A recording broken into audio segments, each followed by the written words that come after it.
माह मुबारक रमज़ान के 8वें दिन की दुआ। ऐ अल्लाह, मुझे इस महीने में तौफीक अता फरमा कि मैं यतीमों पर रहम करूं, दूसरों को खाना खिलाऊं, वाज़ेह अंदाज में सलाम करूं और अच्छे लोगों के साथ रहूं, अपने फजलो करम के सदक़े में ऐ उम्मीद लगाने वालों की पनाहगाह।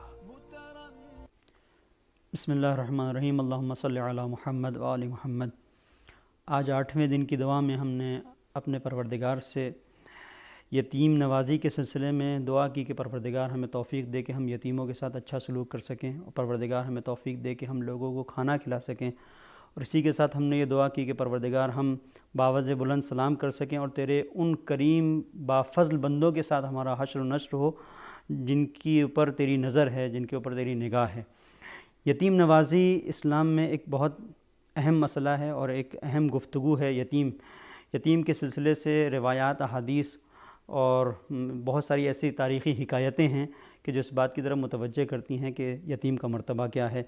कुरान करीम में पैगम्बर इस्लाम को ख़िताब करते हुए इरशाद होता है, परवरदिगार फरमा रहा है, अलम यजिद का यतीमन फ़आवा, पैगम्बर हमने क्या तुम्हें यतीम पाकर तुम्हारी मदद नहीं की, तुम्हें पनाह नहीं दी। और फिर उस पैगम्बर के सिलसिले से कुरान करीम के जिसके बारे में गुफ्तगू करता है कि हमने तुम्हें खुल्क़ अज़ीम पर फ़ाइज़ किया, उस पैगम्बर की अमली ज़िंदगी में हमें जाबजा यतीम नवाज़ी मिलती है।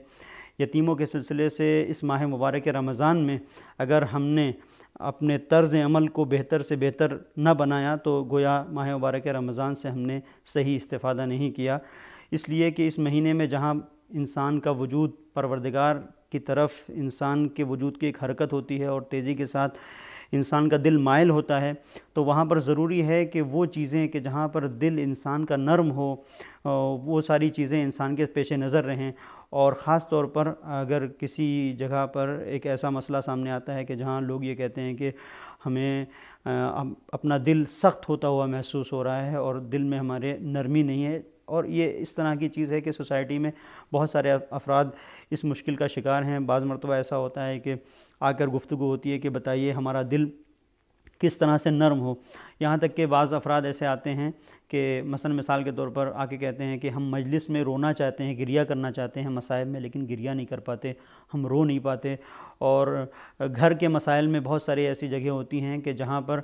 हम अपने माँ बाप के साथ एक अच्छा सलूक करना चाहते हैं, लेकिन न जाने क्या हो जाता है, हम मुतवज्जे नहीं होते, और बाद में कभी जब ऑफ़िस में या किसी और जगह पर तन्हाई में होते हैं, अकेले होते हैं या रास्ते में सफ़र पर होते हैं, हमें एहसास होता है कि हमने सख्ती से काम लिया और हमारा दिल नरम होना चाहिए। तो नरमी दिल के लिए क्या किया जाए? उलमा ने इस सिलसिले से गुफ्तगू की है हदीस की रोशनी में कि चंद चीज़ें हैं कि जो दिल को नरम करने का सबब हैं। उनमें से एक चीज़ वक्त सहर कुरान की तिलावत है। दूसरी चीज़, और इस तरह से बयान किया गया कि दिलों में दर हकीकत कभी कभी ज़ंग लग जाती है। जब ज़ंग लग जाती है तो इस दिल की ज़ंग को दूर करने का एक तरीक़ा है और वो ज़िक्र इलाही है। लिहाजा कहा गया कि सहर के वक्त कि जब दिल थोड़ा आमादा होता है उस वक्त कुरान पढ़ो। दूसरी चीज़ दिल को नरम करने के लिए इस्तिग़फ़ार है। और तीसरी चीज़ बयान किया उलमा ने रिवायात की रोशनी में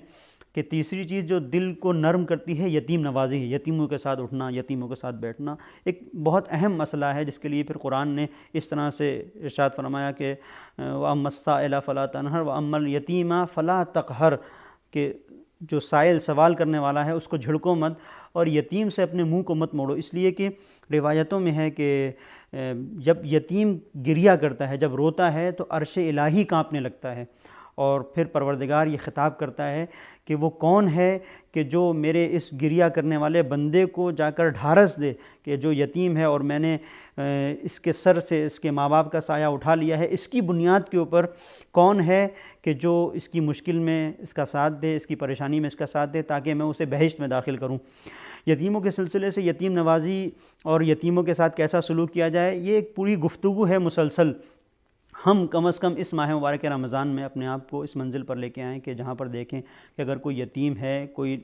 बेचारा परेशान हाल है, कोई किसी मुश्किल में गिरफ़्तार है, ख़ास तौर पर अगर उसके माँ बाप का साया उसके सर पर नहीं है, तो कुरान कहता है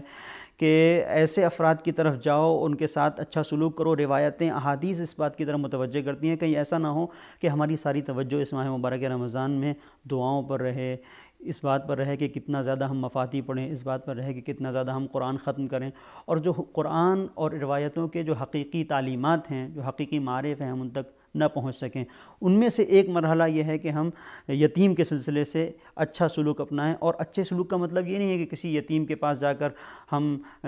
شفقانہ انداز میں اس کے سامنے بیٹھ گئے اور اس کے سر پر مثلا دست شفقت پھیر دیا، یا مثلا اس سے کچھ لباس بھیج دیا۔ روایتوں میں ہے کہ اگر کوئی یتیم کو لے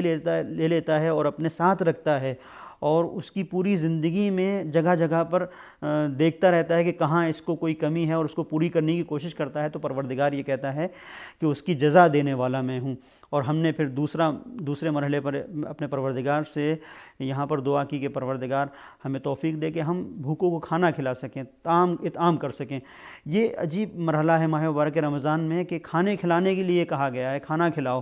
اور پیغمبر اسلام خطبہ شعبانیہ میں ارشاد فرماتے ہیں کہ کوئی شخص اگر اس مہینے میں کسی کو کھانا کھلاتا ہے تو اس کا ثواب ہے، بہت ثواب ہے، اور اس کے قدم صراط پر ڈگمگائیں گے نہیں۔ جو اگر کسی کو کھانا کھلاتا ہے تو ایک شخص کھڑا ہوتا ہے اور سوال کرتا ہے کہ پیغمبر میرے پاس تو اتنی صلاحیت نہیں، اتنا پیسہ نہیں کہ میں لوگوں کو کھانا کھلا سکوں، تو پیغمبر فرماتے ہیں وَلَوْ بِشَقِّ تَمْرَةٍ، اگر تم ایک کھجور بھی کسی کو کھلا سکتے ہو، ایک گھونٹ پانی بھی کسی کو پلا سکتے ہو، تو کسی کو کھانا کھلاؤ کہ اس کا بہت ثواب ہے۔ اس کے بعد ہم نے جو دعا کی اپنے پروردگار سے وہ یہ کہ لوگوں کو بآواز بلند سلام کر سکیں۔ سلام کرنے کی بہت فضیلت ہے، کہا گیا ہے کہ وہ شخص کنجوس ہے کہ جو سلام کرنے میں کنجوسی کرے۔ اور آخری چیز ہم نے اپنے پروردگار سے دعا کی کہ ہمارا حشر و نشر اچھے لوگوں کے ساتھ ہو، اچھے لوگوں کے ساتھ اٹھ بیٹھ سکیں، اس لیے کہ جب انسان کسی ایسی جگہ پر چمن میں بیٹھتا ہے تو اس کی خوشبو سے لطف اندوز ہوتا ہے، اور اگر کسی گندی جگہ پہ بیٹھتا ہے تو بدبو آتی ہے۔ اچھے لوگ اسی طریقے سے ہیں کہ جیسے ایک گلشن میں پھول کھلے ہوئے ہیں، ان کے ساتھ حشر و نشر اگر ہم کریں گے تو ہمارے اندر ان کی ساری اچھی صفات آئیں گی۔ اور ہم یہ دعا کرتے ہیں پروردگار سے کہ اس مہینے میں ہم سارے وہ اچھی صفات اپنے وجود کے اندر لے کے آئیں کہ جن سے تو راضی ہے۔ وصلی اللہ علی محمد وآلہ وسلم۔